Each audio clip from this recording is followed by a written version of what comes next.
Bueno, estimados asistentes, estamos llegando ya a la recta final. Para esto invitamos a Natalia Ruiz, que nos va a dar la última presentación que tenemos de esta sala, y con mucha emoción, Natalia. Natalia tiene un máster en Development Practice, se podría decir. Voy a cambiar al idioma inglés porque teníamos pensado en hacer esta presentación en inglés. Entonces, I'm going to switch to English. Remember, guys, if you want to listen to the translation, you can do it on the platform. And, well, Natalia, he has a master in development practice. He graduated on Catie, Costa Rica, as a forest engineer. Also, graduated on Universidad Nacional de Lima, I think, Perú. Agraria La Molina. ¿Cómo? Agraria La Molina. Agraria La Molina, sorry. Agraria La Molina, in Peru. She's a co-chair in Latin American Model Forest Network, and has experience on research in gender, youth forestry, governance, landscape management, also monitoring, impact evaluation, and knowledge management. So, Natalia, thank you very much for being here. It's a pleasure for us to have you here. And let's go. The podium is yours. Okay. Well, Gabriel, thank you so much for the presentation. I know we're running against time, so probably I will run a little bit so we can have time for questions. And well, thank you so much for the opportunity to be sharing this experience, which was like very, I don't know how to say it, like practice oriented. Well, the presentation is named Participatory Mapping for Landscape Restoration. It's a case study actually, which was immersed in participatory planning of restoration into a model forest. This activity was held not by myself, but me representing the Model Forest Network in a territory in the Andes of Peru. And this territory has participation of many local organizations. One of them, which is the one leader of the model forest, Cedesa Purimac, with technical support of Helvetas. But first, what's a model forest? A model forest is not a forest, it's not a model, it's actually a scheme of governance, of environmental and territorial governance, which is linked to a territory which generally, or in the 100% of the times, has forest as a very important asset within the territory. I am not going further in what a model forest is or why do Latin American model forests associate into a network, but I just would like to remark that model forests are, that model forests, there are 35 in Latin America, and we will usually share experiences and feed each other about what our lessons learned and so. And this one in Peru, which is located in the high altitude lands of the South Andes of Peru, is one of the new model forests. Well, it is immersed in the region Apurimac in Peru, and it's very particular because even being high altitude, this territory has forest and it has other fragile ecosystems as grasslands, as interandean forest, high altitude forest, with a relict of a protected species named Podocarpus glomeratus. Probably you know. In Peru, we call it Intimpa, and is the only native conifera of Peru. Other particularities of this territory is that the land is organized according a cultural and social pattern, which is peasant communities. We call it comunidades andinas, which is a very special kind of private land tenure, but it's not owned by companies or individuals, but for Andean communities, which is an ancestral form of economic, social, and cultural organization of our country. Generally, people living within Andean communities are dedicated as a main livelihood agriculture, which is the case of this territory. And high altitude Andes face many challenges among cultural, economic, social, but speaking about ecosystems, climate change is one of the main challenges because it brings a lot of many other ecosystem and livelihood issues. For example, the change of the patterns of the rainfall. Lately, and especially this year, we have been facing droughts and the increased frequency of and intensity of forest fires. And this model forest is facing all these challenges, and through governance, we would like to, build synergies in order to face them. These photos are like a sample of how the territory is. In the center is this key species named Intimpa or Podocarpus glomeratus. And at the left side of the screen, it's two images of the only protected area of the whole territory, the Ampais National Sanctuary. Even when high altitude lands are not as biodiverse as can be the Amazon, for example, or other ecosystems of the tropics, it do hold very particular biodiversity expressed in birds, as plants, medicinal plants, which are very linked to the Andean culture.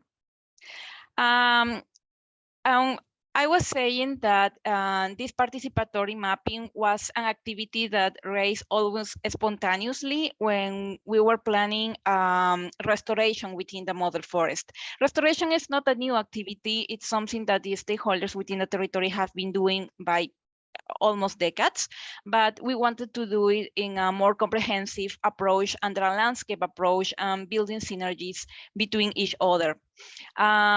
As we try to represent in this slide, many restoration practices were being held within the territory, and we would like to, create synergies and make it all more logical. And for example, there exists a rural-urban mechanism of compensation by ecosystem services, hydric ecosystem services, which collects and raise funds for ecological restoration in the areas that provides water for the urban area. And there are other practices as agroecology, protection itself, ecological restoration for biodiverse purposes, community-based forest management, etc. And as a background, 2 to 3 years before the model forest was established, in the whole department of Apurimac, which is kind of the subnational level of organization, restoration opportunity assessment methodology was applied. I don't know if you are familiar, but UICN, the International Union for Conservation, released this methodology that was embraced by the Peruvian government and was applied within Apurimac, with the objective or with the goal to identify restoration priorities. And that was held within the model forest, and that's kind of became to a policy range, was kind of policy priority and a policy instrument to use the results of the methodology applied during 2018 to identify which exactly areas were prioritized to carry on restoration. But this kind of processes takes time, and we have identified where the restoration should be held, but until funds or public incentives or projects are developed or released or carried on, time can run. So we are last year, it was 4 years after the ROAM was applied, and the situation had changed dramatically. While in 2018 year, the drivers of deforestation were mainly land use change, and climate change was starting to be felt by the local stakeholders. During 2022, the drivers changed dramatically, and we were aware that land use was affected by the pandemic because many people which have migrated from Apurimac to the capital city returned to the territory and started like increasing the land use change. Agriculture practices were not improved, and many people were still carrying on like barns and in order to, you know, clear the land and practice agriculture. But the climate had totally different patterns, and we had kind of an epidemic of forest fires. Particularly last year, 2022, was very critical in Peru and in the Andean region on forest fires. I was there when it happened, like a massive occurrence of forest fires. So the whole map of what we needed to restore changed, but we didn't have, you know, the resources to do the satellite analysis, the participatory process, and all what was implied to update the ROAM. So what did we do? We were in the middle of these restoration planning processes, which was participatory, and we needed to update the ROAM, but we didn't have the resources, and we wanted to do it in a more participatory way, not only calling or you know, convening the institutional stakeholders, but also the people in the ground, the representative of the communities. So we started to think, and we decided to use a free tool and in a more participatory way. In order to update the results of the ROAM in 2018, but also in order to bring to the table different stakeholders. And so we decided to use Google Earth, which is, you know, a free and open software and can be used in an asynchronic way. We convened the stakeholders to on-presence workshop, which was used not only to generate information and update information, but also to create capacity about how free tools as Google Earth can be used in order to create collaborative maps, and especially in order to update and like each time we need, and without the need of an external stakeholder coming to you know, applying an external tool that can only be used by a specialist.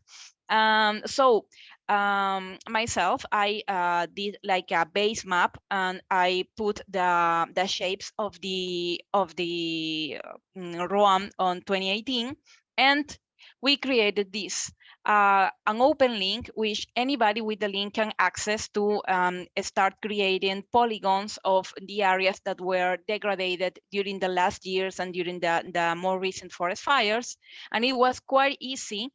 We you know, provided instructions how to create the polygons and so, and this was the result. In the left side of the screen, in purple, you can see the results of 2018, and in the right side, you can see the red polygons in which we identified the recently degraded areas, plus identifying in green the areas which were under recent initiative of restoration. Some insights of this exercise is that we saw that when we convene like institutional and technical institutions plus the community representative, spontaneous collaborations among them occurred. And it was quite nice because through this kind of workshop and exercises, we can like reinforce the synergies among different kind of stakeholders. It was also remarked that many organizations within the same territory were carrying on restoration activities, but they wasn't aware of each other. And that was kind of surprising. I didn't know that you were doing that here. And it was like a common expression that we heard a lot during the workshop. many of the representatives of the institutions and the technical staff said that this exercise was for them more real than interpretation of satellite imagery. They said many times when we do interpretation through a software and so areas are wrong interpreted and we have like not so exactly maps, at least in the small scale. Probably it is appropriated for like medium or large scale, but not at the scale of a landscape. And well, they also noticed, for example, that many ecosystems wasn't in any kind of protection tenure. And so they were like really surprised about having a free tool with zero cost in which they can keep updating from home at any time they need it. So well, this software have many disadvantages. For example, any people with the link can get in and erase what the others were doing, but as an exercise and especially as a collaborative exercise, it was very interesting, and we use it within the planning of the restoration, and we expect the stakeholders to keep updating, but it of course demands like any kind of engagement from the local stakeholders. And those are the contacts of the people in the ground. I was only a facilitator, and in case you want to know more about the territory, and that's all we wanted to share today. Natalia, thank you very much. It's quite interesting how participatory map, like all the work that you have showed us. It's like an amazing work. I think that most of us that we're like very into forests, very into participatory projects, communities, forestry communities, also using information system, geographical information systems are like it could be a huge information for us. And I don't know if you, Natalia, have anywhere, any place that we can search your information or the works that you are doing specifically in participatory mapping for landscape restoration. Well, this is at least in my experience, this is first time that we as team within the model forest, I guess we did this kind of exercise. It is systematized. I can share you the link to the participatory planning. I mean the whole restoration plan, which includes the description of this exercise that I can do. And it was very spontaneous. It wasn't actually planned when we proposed the methodology of the restoration planning. But we are very interested in other people doing it because we would like to share experiences. And I know this is not a regular tool to be used when we are planning restoration, but we were like aiming to share what it meant to us in terms of promoting the collaboration among, especially among technical and community stakeholders. So if you give me a minute, I can share you the plan itself in which you can find the methodology. Yeah, sure. Maybe we can, if you have like some link that we can share to the forum, to the people that. Okay. Yes, I will. Thank you. Mhm. Thank you, Natalia. So thank you very much, Natalia, for the talk. I think it's a very interesting topic, and yeah, most of our attendees are very interested in this kind of information. So if you could send us some link that we could provide to them, it would be amazing. And well, muchas gracias, Natalia. Thank you very much. Here's the link. Sí, ahí está. Sí. We Perfecto. can switch to Spanish. Sí, ese es el link al plan de restauración. Y en la parte de metodología se habla acerca de este ejercicio porque en realidad el plan de restauración comprendió muchas otras actividades, todas participativas. Pero sí, quisimos hacer una breve descripción de la metodología. Genial, buenísimo. Pues muchísimas gracias, Natalia. Eh, No, gracias a ustedes. y bueno, asistentes, nos vemos en la sala principal. Regresen a la sala principal y ahí vamos a dar unas pequeñas instrucciones de conclusión.